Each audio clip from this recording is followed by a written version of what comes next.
We mix it up. We bring on a Democrat and a Republican. I throw out the topics. They mix it up. One rule is this. Thoughtful conversation is had by all. And at the end, no matter what, we shake hands and we part friends. We got two of the best of them today. Manny Alicandro joins us on the right. Manny is a nationally recognized attorney. He's also a candidate here in New York City for public advocate.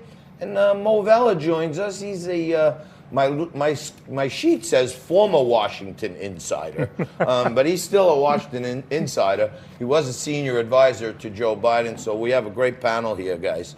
I want to talk to you first about this war between John Bolton and Donald Trump and all this other stuff. And it looks to me like Jeff Sessions is trying to get back on the president's good side because he came out with a barrage of tweets. I want to show you these tweets and get your thoughts. With regards to Ambassador Bolton's situation, let me say this. I did not write a book or go on CNN or criticize real Donald Trump for three very important reasons. This is what Sessions says on Twitter. Second, it's an act of disloyalty to the administration one serves and tends to undermine the unity and teamwork needed to reach the highest level of effectiveness.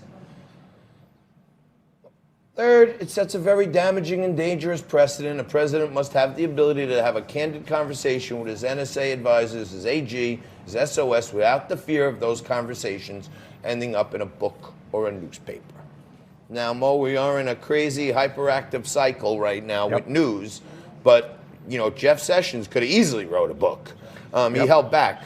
Does Trump have right to shut this thing down and stop the book from going out? A couple things. The first, Senator Sessions left out number 4, which is he's running for office, if I'm not mistaken, right? I think he's going to run for the Senate again. Yes. So I think there's a political calculation here, and the senator is probably leaving that little tidbit out. However, I have to tell you, I kind of agree on one part of this. Having worked twice in the White House, having advised 2 vice presidents of the United States, it is important that for them to know that they can confide in you, to trust you, and to know that not everything they say is going to end up in a book. I don't disagree with that. However, if it's a violation of the law or ethics, any elected official should know that their staff has an obligation.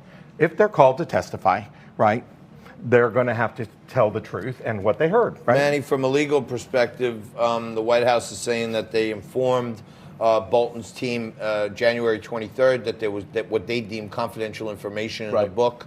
Do they have legal grounds to stop them here? I think they do, right? So all that information that you would put in a book, all the workers before the book that needs to get clearance. And it's a question about when they got clearance, if they got clearance, that needs to be resolved, right? It's a matter of national security. The timing of this book is clearly suspect, right? Look, John Bolton is a very smart, intelligent man. At the end of the day, nothing is going to change. Trump will not be convicted, he will be acquitted, and we will move on into the 2020 election. I don't really see the point of this whole process right now. Really, it's all brouhaha to sell the book for John Bolton. Yeah, and he's really not going to say anything that we don't know already. I think we just mixed up 2 things, though, just with all respect. There's one thing about impeachment and whether what he did was impeachable versus John Bolton. 2 very different things. Okay, but the House managers are making them one thing, right? They're making the book. They're using the book as the smoking gun. You know, the book has become but here's the smoking the gun. only question I have for you, Manny, is not just you personally, but for anybody. What are you afraid of? Are you afraid John Bolton's going to say something that might actually implicate the president? Why would you not want to just get information out to the American people? Let me ask you a question. 73% of Americans say they want witnesses. Let me ask you a Bring question. them on. Why wasn't he brought into the House? The House had because witnesses. The president blocked him. The president obstructed on every. They could have gone to court. They could have compelled him to testify. We'd still be waiting. Listen, at the end of the day, we would still be waiting because the court system, as you know, there's nothing going on with regard to impeachment that we don't know. I watched these impeachment trials for the last couple of days. I want to write a letter to Chief Justice Roberts. I want to get continuing legal education credits. This is the most boring thing in the world. Constitutional lawyers talking about the same thing every day. Can I tell you a secret? They're not moving the needle. On your CLE thing, yes, I just click on the start. Oh, wait, I can't say this. The state bar is going to be listening. All right, just guys, punch the start button and just... I want to throw another topic out there. Frankie and I have been talking about how much money is getting thrown around in this election. Yeah. Bloomberg Steyer, the Trump team is looking for $1 billion. Apparently, Bloomberg spent a boatload of dough on a Super Bowl ad. We got a quick sneak peek at it. George started playing football when he was 4 years old. He would wake up every Saturday ready for the game. That became our life.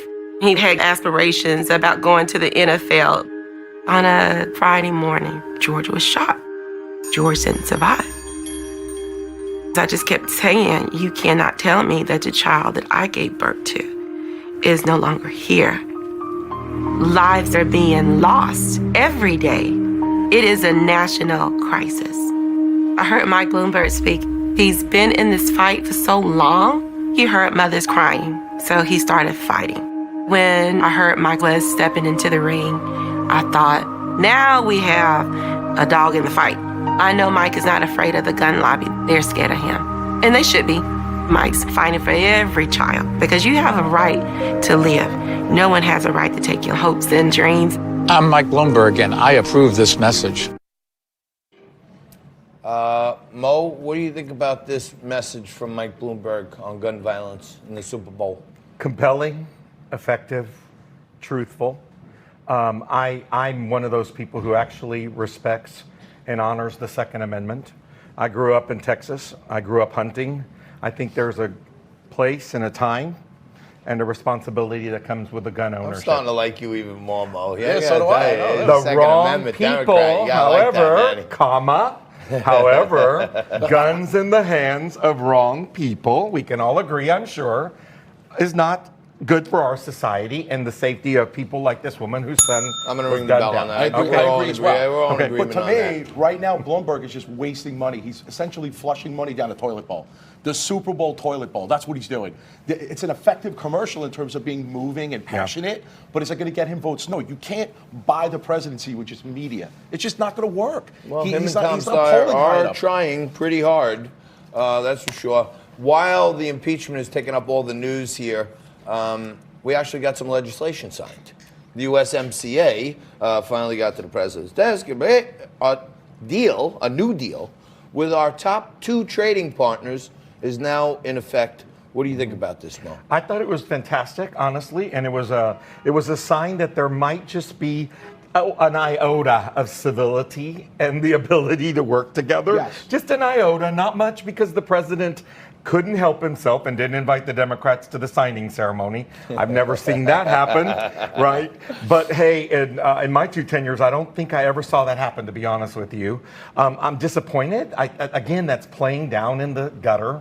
Just rise up, just Manny, invite I got to them. give you the last word. Fair enough. Fair point. USMCA. I think it's great. It's great we got this trade deal done. Look, tax day's coming up, right? I think America should get a refund for all the money we wasted on this impeachment nonsense. it's not How about that? hard. How about that? We should all get a refund. After we get the 18,000 times you guys did that to us during the Clinton administration, I got you an owe us a impeachment refund. lot Impeachment more refund. money than we owe you. I got to bring down the hammer on this session and mix it up. Great job, you guys. Mo and Manny, thank you very much. Thank you for being there. We are breezing through hour 1, but don't go anywhere. Brandon Steiner is going to join us next to talk about Kobe's tragic passing, and Tim Henschel's going to be here a little later on to talk about the effects of the coronavirus on international travel. All that and more coming up to you right after this.